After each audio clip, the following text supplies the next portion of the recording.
This video is about how I started my blog. Before filming, I've already defined my blog's purpose, identified my target audience, and setting clear and measurable goals. I learned all the processes from Justin at HubSpot. He has an amazing free business blogging course, which he tells you exactly how to set goals for blogs. For my blog, I have two main goals.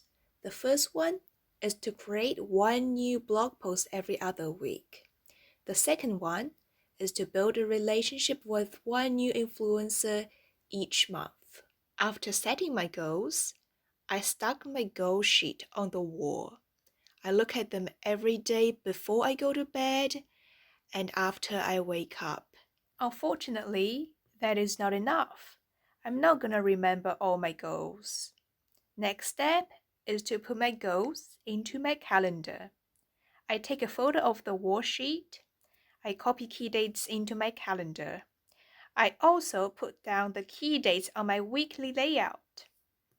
If you're wondering what planner I use a passion planner.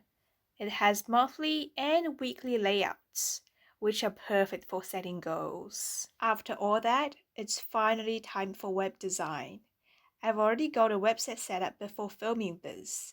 Now, I just need to make a few tweaks.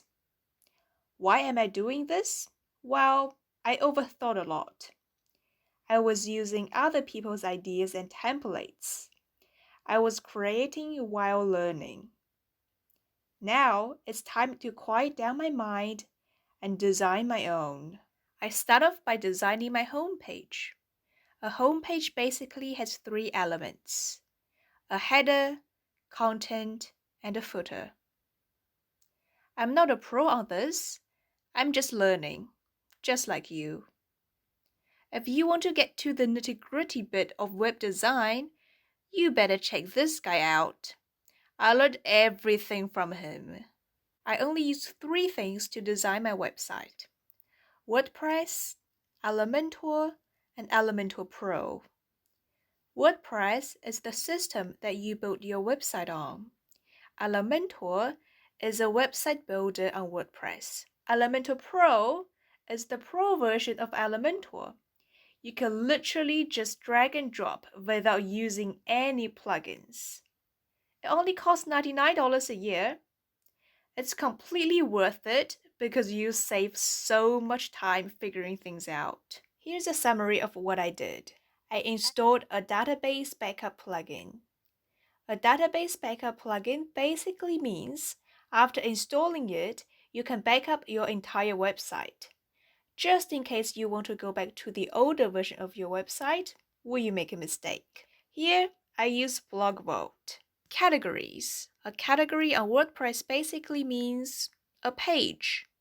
The only difference between a category and a page is under the category, you can group blog posts. Under a page, you cannot. For the majority of the time, a page is used for your contact page, about page, and legal page. Editing my about page. Here's what I learned. Use the Elementor editor, not the WordPress editor. Also, when you edit the text, don't edit on the page. Edit it in the text editor box. Editing my contact page. I basically removed the lengthy stuff. I changed my contact form into something simpler. Lastly, I'm organizing all my blog posts under the resources category. I just want one page that has all my blog posts. By only having the resources category, this means my header only has three things: home, resources, and about. I am in love with this minimalist style. That concludes how I started my blog. Subscribe, give it a thumbs up, and like it. I'll see you next time. Bye!